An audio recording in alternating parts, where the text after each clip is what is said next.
Hello friends, इस video में हम लोग डेटा स्ट्रक्चर्स के कुछ इंपॉर्टेंट क्वेश्चंस देखने वाले हैं और उसके सॉल्यूशंस भी। अगर आपको और भी न्यूमेरिकल टाइप क्वेश्चंस के वीडियोस चाहिए तो आप चैनल को सब्सक्राइब कर लीजिए, डिस्क्रिप्शन में आपको उसका लिंक मिल जाएगा।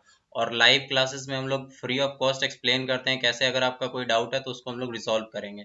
ठीक है, तो आप डिस्क्रिप्शन चेक करना ना भूले और चैनल को सब्सक्राइब कर लो। तो स्टार्ट करते हैं वीडियो। पहला क्वेश्चन है, what is data structure, discuss the different types of data structure, also explain applications of data structure। ठीक है, यानी कि डेटा स्ट्रक्चर क्या होता है और डेटा स्ट्रक्चर्स की टाइप्स क्या क्या हैं और एक्सप्लेन करना है उसके एप्लीकेशंस, यानी डेटा स्ट्रक्चर कहाँ कहाँ पे यूज किया जाता है।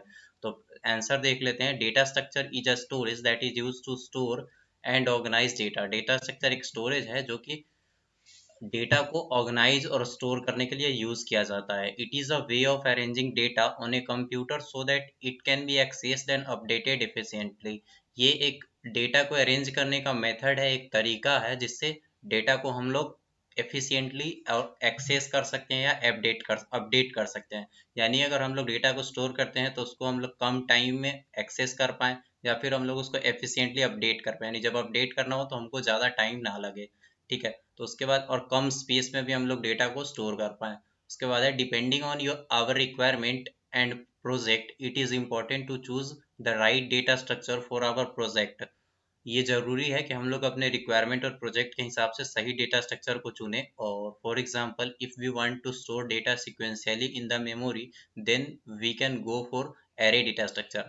अगर हम लोग डेटा को सिक्वेंशियली स्टोर करना चाहते हैं मेमोरी में तो हम लोग एरे डेटा स्ट्रक्चर के साथ जा सकते हैं। ठीक है, एरे डेटा स्ट्रक्चर में क्या होता है, सिक्वेंशियली जो है वो डेटा स्टोर्ड होता है। फॉर एग्जांपल आप देख सकते हो मेमोरी लोकेशन लोकेशन है 1004, 1005, 1006, 1007 और ये इंडेक्सिंग है 0 1 2 3 4। यानी ये कंटिन्यूअस मेमोरी में स्टोर होता है, यानी एक के बाद एक डेटा स्टोर होगा। जैसे आप देख सकते हो एक के बाद नेक्स्ट मेमोरी लोकेशन में डेटा स्टोर हो रहा है। तो यहाँ पे representation of array in memory. ठीक है, अब देख लेते हैं टाइप्स ऑफ डेटा स्ट्रक्चर। तो टाइप्स ऑफ डेटा स्ट्रक्चर में basically data structures are divided into two categories. पहला है लीनियर डेटा स्ट्रक्चर, दूसरा है non linear data structure. Linear data structure और नॉन लीनियर डेटा स्ट्रक्चर को डिटेल में देख लेते हैं।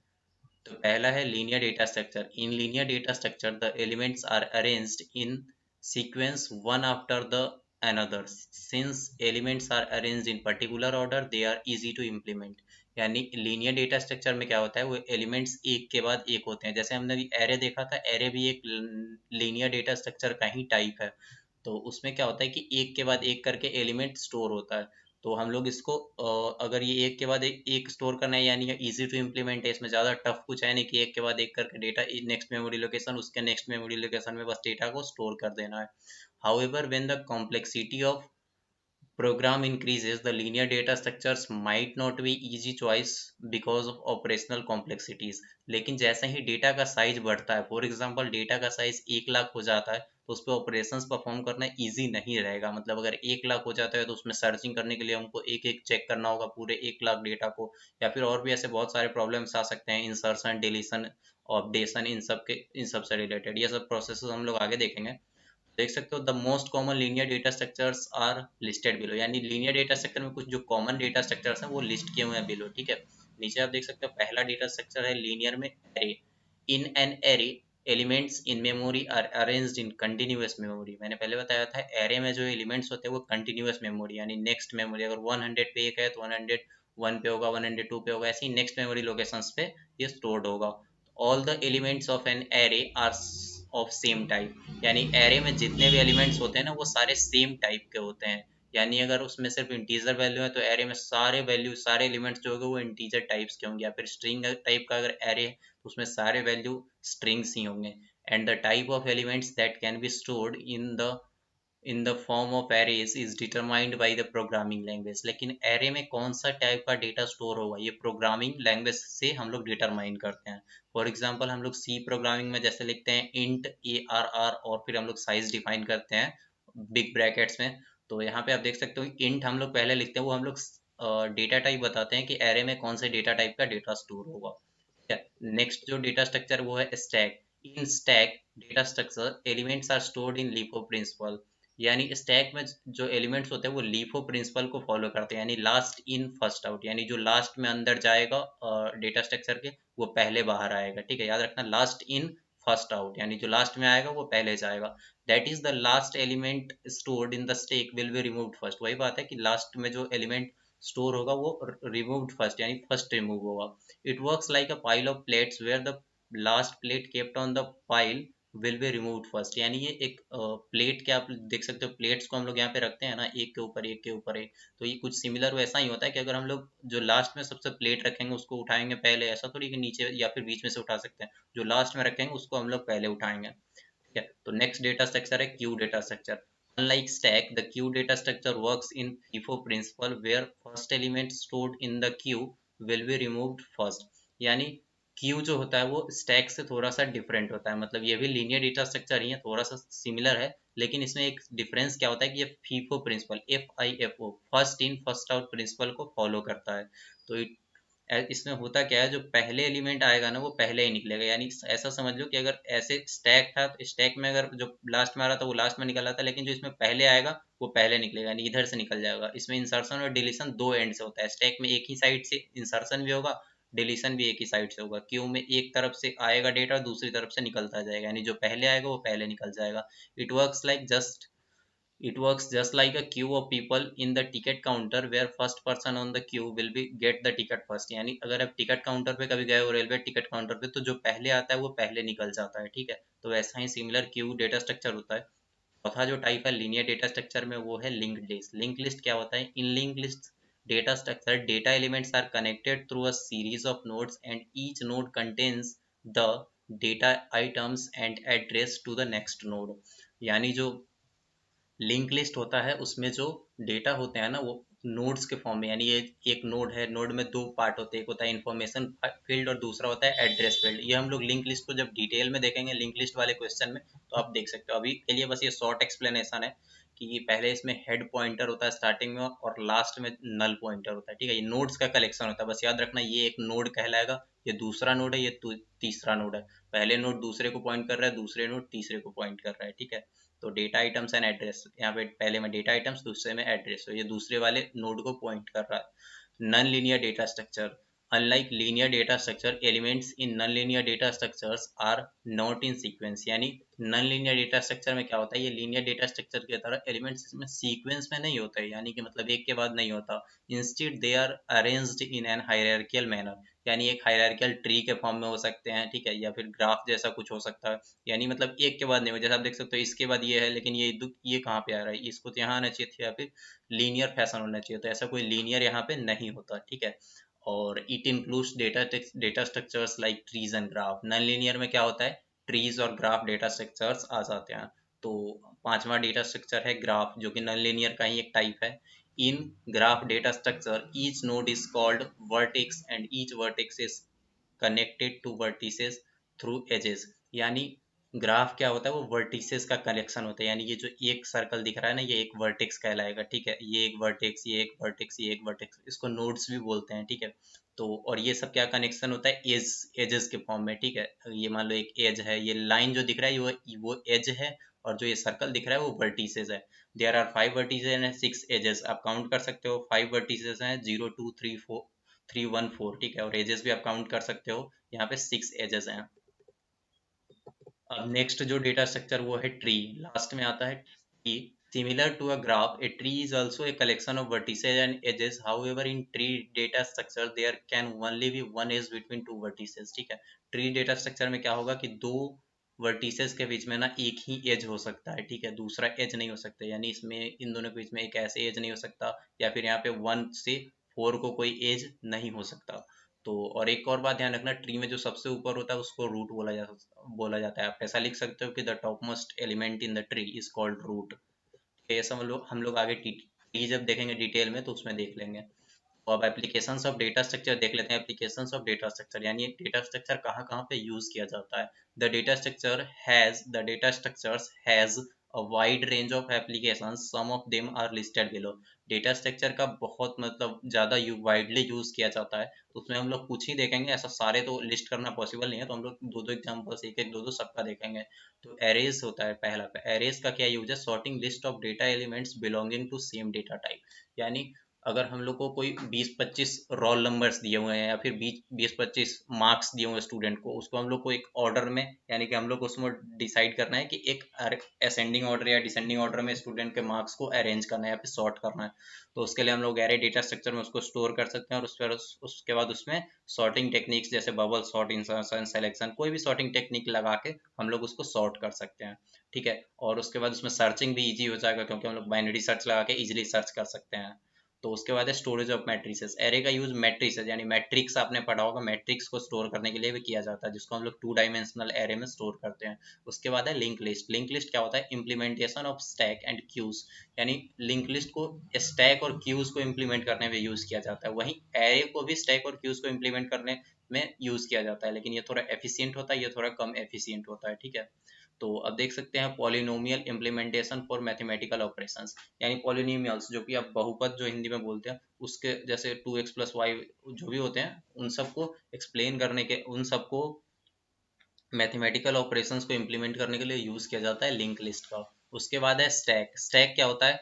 Temporary storage of recursive operations, यानी स्टैक में रिकर्सिव ऑपरेशन, जो भी रिकर्सन वाले जो भी प्रॉब्लम्स होते हैं, जैसे हमारा एक प्रॉब्लम है फिबोनाची सीरीज वाला, या फिर इसका और भी अदर प्रॉब्लम्स हैं जैसे पावर वाला मेंटिसा और उसका पावर कैलकुलेट करने वाला, तो वो सब रिकर्सिवली सॉल्व किया जा सकता है। ठीक है, तो conversion of infix to postfix expression, ये बहुत ही इंपॉर्टेंट क्वेश्चन होता है। इनफिक्स से पोस्ट फिक्स में कैसे कन्वर्ट करते हैं, यानी जो एक्सप्रेशन होते हैं x+y, उसको y(x+ कर देते हैं। ठीक है, यानी अब ऑपरेंड्स बाद में चला जाता है, तो वो बाद में देखेंगे। उसके बाद है क्यूज। क्यूज क्या होता है? It is used in bread first search algorithm, यानी ग्राफ में एक सर्चिंग टेक्निक होता है ब्रेड फर्स्ट सर्च, बीएफएस, और एक डीएफएस होता है। डीएफएस में स्टैक का यूज होता है, स्टैक का, और यहाँ पर बी ब्रेड फर्स्ट सर्च बीएफएस में होता है क्यूज का यूज। ठीक है, उसके बाद क्यूज में दूसरा क्यूज का यूज है data transfer between peripheral devices and CPU, यानी कि पेरिफेरल डिवाइसेज जैसे कि सेकेंडरी मेमोरी हो गया, और इनपुट डिवाइसेज में आ गया कीबोर्ड, माउस, इन सब से जो डेटा आता है वो क्यूज के फॉर्म में आता है। यानी पहले एक कैरेक्टर, अगर मान लीजिए हम नाम में सीपीयू एंटर किया डेटा में, ठीक है, मतलब डेटा में नाम अपना, फॉर एग्जांपल मैं एंटर करता हूँ हर्षित, तो पहले एच जाएगा, ई जाएगा, आर जाएगा, आर जाएगा। ठीक है, तो ऐसा मतलब एक एक करके एक क्यू में जाएगा डेटा। उसके बाद है trees data structure, implementation of navigation structure of A website, यानी वेबसाइट में बहुत सारे एक ही वेबसाइट में 4 अलग अलग लिंक्स होते हैं, फिर उससे एक लिंक पे जाओगे तो फिर अलग 4-5 लिंक होंगे, तो इन सब को स्ट्रक्चर को इम्प्लीमेंट करने के लिए ट्रीज का यूज किया जाता है। ठीक है,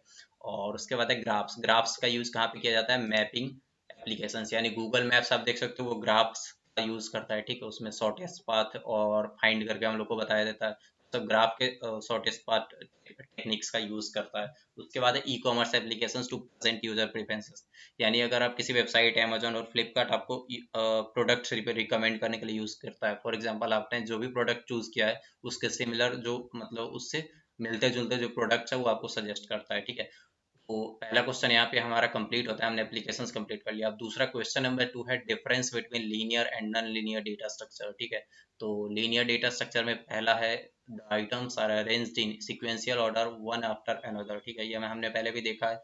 और नॉन लीनियर डेटा स्ट्रक्चर में क्या होता है? The data items are arranged in non sequential order, hierarchical order. Hierarchical जरूरी नहीं है हर बार हो, क्योंकि ग्राफ नहीं होता। ठीक है, तो आप यहाँ पे इसको ब्रैकेट में डायरेक्टली मत लिखना, ब्रैकेट में ही लिखना। और यहाँ पे देख सकते हो पहले ये सीक्वेंशियल होगा, ये नॉन सीक्वेंशियल होगा। ठीक है, तो दूसरा डिफरेंस है all items are present on the single layer, यानी सारे एलिमेंट्स एक ही लेयर पे होते हैं। ठीक है, और the data items are present in different layers. Graph और ट्री में आप देख सकते हो डिफरेंट लेयर्स में, यहाँ पे आता है, फिर यहाँ पे, तो ये सब डिफरेंट लेयर्स में होता है, ये सिंगल लेयर या डिफरेंट लेयर। उसके बाद है थर्ड डिफरेंस है it can be traversed on a single run, that is if we start from first element we can traverse all of the elements sequentially in a single pass, यानी अगर हम लोग इसको देखें तो इसको हम लोग एक सिंगल रन में ट्रैवर्स कर सकते हैं। फॉर एग्जांपल यहाँ पे अगर है एक एरे, तो हम लोग इसको first element, second element, third element, fourth element एक एक करके पास कर सकते हैं। ठीक है, वही लेकिन ट्री है तो ट्री में हम लोग पहला एलिमेंट यहाँ पे है, दूसरा यहाँ पे है, तीसरा यहाँ पे है, तो या तो हम पहले इधर वाले को करेंगे, फिर वापिस आकर फिर इधर वाले को करेंगे, यानी सिंगल रन में इसको किया जाना पॉसिबल नहीं है। It requires multiple runs, that is if we start from the first element it might not be possible to traverse all the elements in a single run, यानी एक ही सिंगल रन में ऐसा पॉसिबल नहीं है कि सबको अगर क्या बोलते हैं ट्रैवर्स किया जा सके।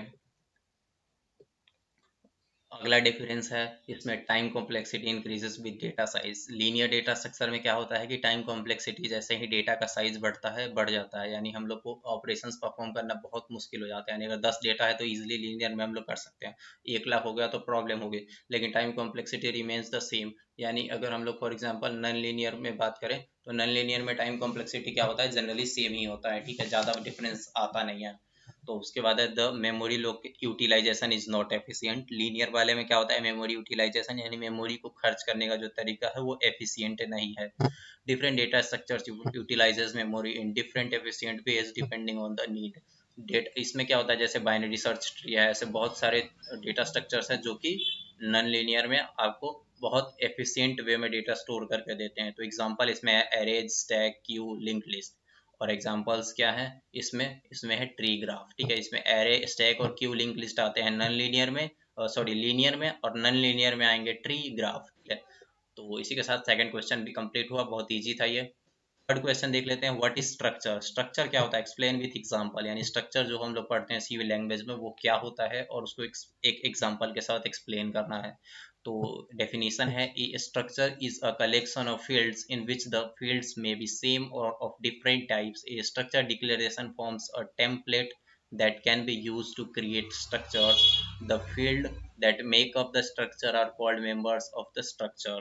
मतलब कि एक स्ट्रक्चर जो होता है वो फील्ड्स होता है इन विच द फील्ड में भी सेम और डिफरेंट टाइप्स। यानी एक स्ट्रक्चर जो होता है वो कलेक्शन ऑफ फील्ड्स होता है, यानी उसमें बहुत सारे फील्ड्स का एक कलेक्शन होता है, वो सब सेम और डिफरेंट डेटा टाइप्स के भी हो सकते हैं, एक इंट दूसरा कैर ऐसा भी हो सकता है, या फिर सारे इंट ही हो ये भी हो सकता है। ये structure declaration forms a template that can be use to create structures. यानी एक स्ट्रक्चर डिक्लेरेशन जो होता है ना वो एक टेम्पलेट बना देता है, ठीक है। ये उसी टेम्पलेट से हम लोग और भी स्ट्रक्चर्स आगे क्रिएट कर सकते हैं। The fields that make up the structure are called members of the structure. एक बड़ी इंपॉर्टेंट बात, स्ट्रक्चर में जो भी जितने सारे फील्ड्स होते हैं ना उनको मेंबर्स ऑफ स्ट्रक्चर कहा जाता है, ठीक है। जैसे फैमिली में जितने सारे लोग होते हैं उनको मेंबर्स कहा जाता है, वैसे ही स्ट्रक्चर के अंदर जो भी फील्ड्स होते हैं, डेटा टाइप्स होते हैं, उन सबको मेंबर्स कहा जाता है, ठीक है। उसके बाद है generally all the members of structure are logically related. यानी जो स्ट्रक्चर में जितने भी मेंबर्स होते हैं वो लॉजिकली एक दूसरे से रिलेटेड होते हैं। उसके बाद है डिक्लेरेशन ऑफ स्ट्रक्चर, यानी the keyword struct is used to declare a structure. The syntax for declaring structure is, ठीक है। तो अब देख लेते हैं स्ट्रक्चर डिक्लेयर कैसे करते हैं। यानी आप हम मैंने बताया स्ट्रक्चर को पहले टेम्पलेट बनाना होता है ताकि स्ट्रक्चर क्रिएट कर पाए, तो उसके लिए उसको डिक्लेयर करेंगे। तो पहले यहाँ पे कीवर्ड आता है स्ट्रक्ट, STRUCT, एक सी लैंग्वेज का कीवर्ड है, इसकी स्पेलिंग सेम रहेगी और ये फर्स्ट लेटर हमेशा इसका क्या बोलते हैं छोटा वाला लेटर होगा। और यहाँ पे टैग नेम, यानी आप स्ट्रक्चर का जो भी नाम रखना चाहो वो टैग नेम दे सकते हो। यहाँ पे डेटा टाइप आप इंट, फ्लोट, कैर जो भी लेना चाहो ले सकते हो। फील्ड वन, जो भी फील्ड आपको फील्ड का नाम, यानी अगर आप इंट रखते हो तो इंट रोल नंबर रख सकते हो। यहाँ पे आप कैर रखते हो तो कैर कैर नेम रख सकते हो। कैर एड्रेस, कैर मतलब कैर करेक्टर एरे में आप नेम स्टोर कर सकते हो। यहाँ पे आप एड्रेस में भी करेक्टर एरे में एड्रेस स्टोर कर सकते हो। फ्लोटिंग पॉइंट वैल्यू में उसकी क्या बोलते हैं, और फ्लोटिंग सैलरी वगैरह कुछ स्टोर कर सकते हो। For example, the details of employees of ABC company can be stored declared as, ठीक है। तो एग्जांपल यहाँ पे आ गया, ठीक है। पहले एग्जांपल क्या कहता है, ABC कंपनी जो है, मान लो अगर कोई कंपनी है तो उसमें हम लोग उसके एम्प्लॉयज़ का डेटा कैसे स्टोर किया जा सकता है, ठीक है। तो स्ट्रक्ट पहले लिखेंगे कीवर्ड, और हम लोग स्ट्रक्चर का नेम एम्प्लॉय लिख देते हैं, और यहाँ पे कैरेक्टर डेटा टाइप, यहाँ पे और भी डेटा टाइप्स हम लोग यूज कर सकते हैं लेकिन मैंने कैर ही किया है, ठीक है। तो कैर नेम, कैर ज्वाइन डेट, कैर ग्रेड, कैर डिपार्टमेंट, कैर एड्रेस, ठीक है। तो आप कोई भी डेटा स्टोर कर सकते हो, ठीक है। और उसके बाद है the structure declaration must be terminated bye semicolon. तो आप यहाँ पे देख सकते हो लास्ट में जैसे सी लैंग्वेज में सेमीकोलन यूज करते हैं, यहाँ पर भी हम लोग सेमीकोलन यूज करेंगे। और इंडिविजुअल जितने सारे मेंबर्स होते हैं उन सब के बाद भी लास्ट में सबके सेमीकोलन लगेगा। उसके बाद है create structure, struct employ EMP1, यानी स्ट्रक्चर कैसे क्रिएट किया जाएगा। यानी मैंने बताया कि एक टेम्पलेट फॉर्म होता है, ठीक है, लेकिन स्ट्रक्चर को क्रिएट करने के लिए भी एक सिंटैक्स होता है। जैसे पहले स्ट्रक्ट लिखेंगे, एम्प्लॉय लिखेंगे, जो भी स्ट्रक्चर का नाम, जो भी स्ट्रक्चर हम लोग बनाना चाहते हैं, और उसके बाद ये एक वेरिएबल, ठीक है, जिस वेरिएबल में वो स्ट्रक्चर बनेगा EMP1। अगर दूसरा हम लोग स्ट्रक्चर बनाना चाहें तो स्ट्रक्ट एम्प्लॉय EMP2 लिख के बना सकते हैं। तो अब देख लेते हैं, if one wants to access individual member of structure, then one requires to use a period operator. The syntax is, यानी अगर आप लोग स्ट्रक्चर के ये एड्रेस या फिर कोई और इंडिविजुअल एलिमेंट्स एक्सेस करना चाहते हो तो उसको आप लोग ये डॉट ऑपरेटर यूज करके एक्सेस कर सकते हो, ठीक है। तो प्रोसेस, इसमें इसका सिंटेक्स क्या होता है, the syntax is process structure name और मेंबर नेम। यानी अगर मान लो मैं इसका एड्रेस करना चाहता हूँ, ठीक है, ये है ना, अगर एम्प्लॉय का तो एम्प्लॉय डॉट नेम करके मैं, या फिर एम्प्लॉय डॉट ज्वाइन डेट, अब यहाँ पे देख सकते हो स्ट्रक्चर नेम, स्ट्रक्चर नेम और मेंबर नेम। स्ट्रक्चर नेम या फिर फील्ड नेम को भी यूज कर सकते हो, फील्ड नेम में मेंबर नेम दोनों सेम ही चीज़ है, एक ही चीज़ को बोलते हैं, ठीक है। तो the structure can be defined by a pointer variable like struct employ star emp1। Structure क्या होता है, वो पॉइंटर वेरिएबल, यानी आपको पता होगा ये स्टार लगा देते तो हम लोग पॉइंटर टाइप का डेटा स्टोर कर सकते हैं, ठीक है। तो emp1 यानी एम्प्लॉय वन जो है, emp2 है, सॉरी यहाँ पे emp2 है, वन तो हमने पहले बना लिया, तो यहाँ पे एग्जांपल के लिए हम लोग 2 बना रहे हैं। तो यहाँ पे आप लोग इस देख सकते हो पॉइंटर के फॉर्म में ये स्टोर हो रहा है। तो जब पॉइंटर के फॉर्म में होता है ना, तो then the members of structure will be accessed with the help of arrow operator, ठीक है। तो हम लोग एरो ऑपरेटर का यूज करके और उसको स्टोर क्या बोलते हैं, उसके मेंबर्स को एक्सेस कर सकते हैं। यानी कि अगर पॉइंटर फॉर्मेट में है तो यहाँ पे हम लोग स्ट्रक्चर डॉट फील्ड नेम ना लिख के स्ट्रक्ट नेम, और यहाँ पे ये एरो वाला जो साइन है, ये एरो वाला साइन लगाएंगे और उसके बाद फील्ड नेम लिख के डेटा को एक्सेस कर लेंगे, ठीक है। अब हमारा फोर्थ क्वेश्चन है,